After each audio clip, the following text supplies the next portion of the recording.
La Coupe du Monde est le plus grand tournoi international de football au monde et l'événement sportif le plus regardé. 32 équipes s'affrontent pour être couronnées vainqueurs de la Coupe du Monde tous les 4 ans.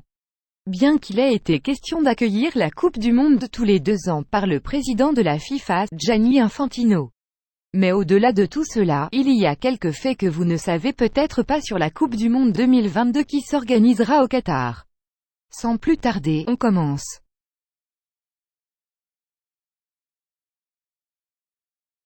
En effet, il s'agit de la première Coupe du Monde à être organisée pendant la période hiver. Une première dans l'histoire du football. D'habitude, elle est organisée en été, c'est-à-dire pendant les mois de juin et juillet. En fait, c'est pour éviter les chaleurs extrêmes que subit généralement le Qatar en été que la compétition a été programmée pendant l'hiver.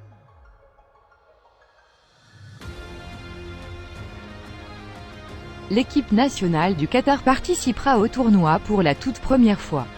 Ils sont les vainqueurs en titre de la Coupe d'Asie de la AFC, ils ont disputé la Copa América 2019 et la Gold Cup 2021, atteignant les demi-finales.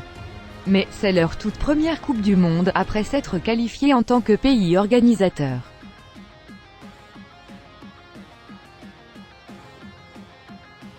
La FIFA a validé une équipe de 26 joueurs, contre 23 normalement. Les entraîneurs seront désormais autorisés à effectuer 5 remplacements lors de la Coupe du Monde 2022. Ces 5 remplacements peuvent être créés dans 3 fenêtres différentes pendant le jeu. Dans le cas où un match à élimination directe va en prolongation, les équipes auront un remplacement supplémentaire et une autre opportunité de faire un changement.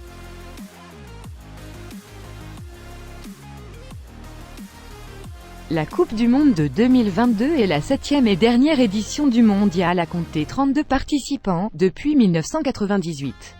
En 2018, la FIFA envisage cependant la possibilité d'anticiper le passage du tournoi à 48 équipes prévues pour 2026 et de l'appliquer en 2022, mais elle renonce à cette idée dès le printemps 2019 en raison de trop grandes difficultés à surmonter pour modifier et adapter une organisation initialement prévue pour accueillir 32 équipes et non 48.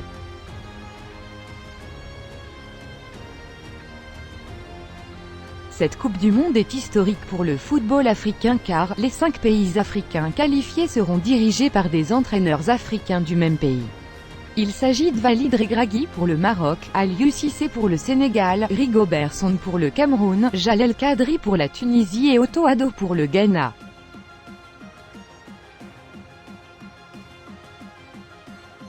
Pour lutter contre la chaleur qui sera malgré tout assez élevée, les stades de la Coupe du Monde de football 2022 seront climatisés.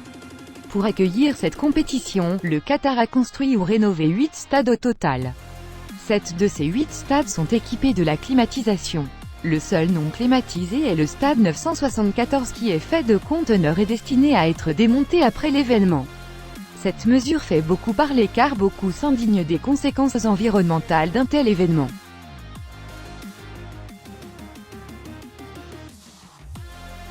4 ans après avoir accueilli la compétition, les Russes sont devenus inéligibles suite à l'invasion de l'Ukraine. Ils ont été exclus des compétitions de la FIFA, tandis que les clubs du pays ont également été expulsés des tournois de l'UEFA. C'est le pays de Galles qui va les remplacer après avoir décroché sa qualification pour la Coupe du Monde 2022 au Qatar en battant l'Ukraine.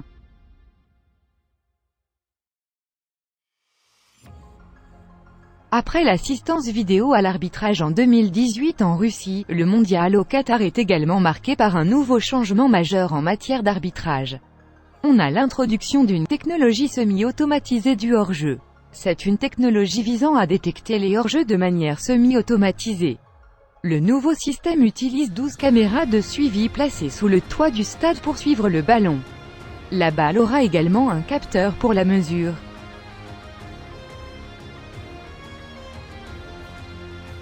Le ballon officiel qui sera utilisé est fabriqué par la marque allemande Adidas. Il a été surnommé El Rihla Pro, qui veut dire « le voyage » en arabe. Avant le début de la Coupe du Monde, il est vendu à 150 €, soit près de 100 000 francs CFA. La mascotte officielle de la compétition est la Heb en arabe, qui signifie « joueur très talentueux ». Précédemment on a eu Zabivaka en 2018, Fuleko en 2014, Zakumi en 2010. La chanson officielle de la Coupe du Monde 2022 est Aya Aya qui signifie « Better Together », mieux ensemble, interprétée par Trinidad Cardona, Davido et Aisha. Un second hymne officiel est dévoilé en août 2022, Arbo, interprété en duo par Gims et Ozuna.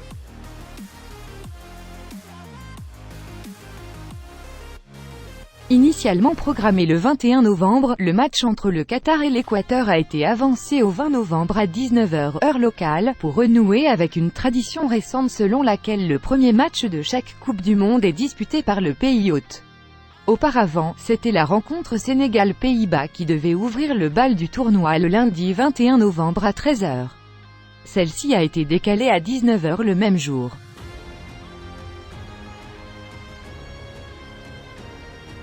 Pour la première fois dans une Coupe du Monde, il y aura des femmes comme arbitres sur le terrain.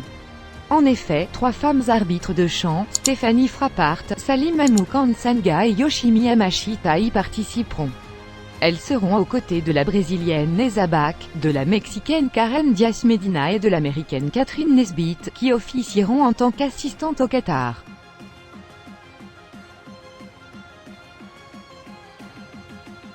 C'est un acronyme anglais qui signifie « le meilleur de tous les temps ». C'est une étiquette réservée à l'individu considéré comme le maître incontesté de son sport.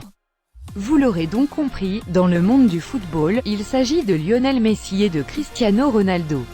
À l'occasion du mondial au Qatar, les deux géants du football international des 15 dernières années vont probablement dire adieu à la Coupe du Monde. Actuellement, Messi et Ronaldo ont respectivement 35 et 37 ans. Merci chers internautes d'avoir visionné cette vidéo. Appuyez sur la touche j'aime si elle vous a plu et sur la touche s'abonner pour les nouveaux. À la prochaine pour une nouvelle vidéo.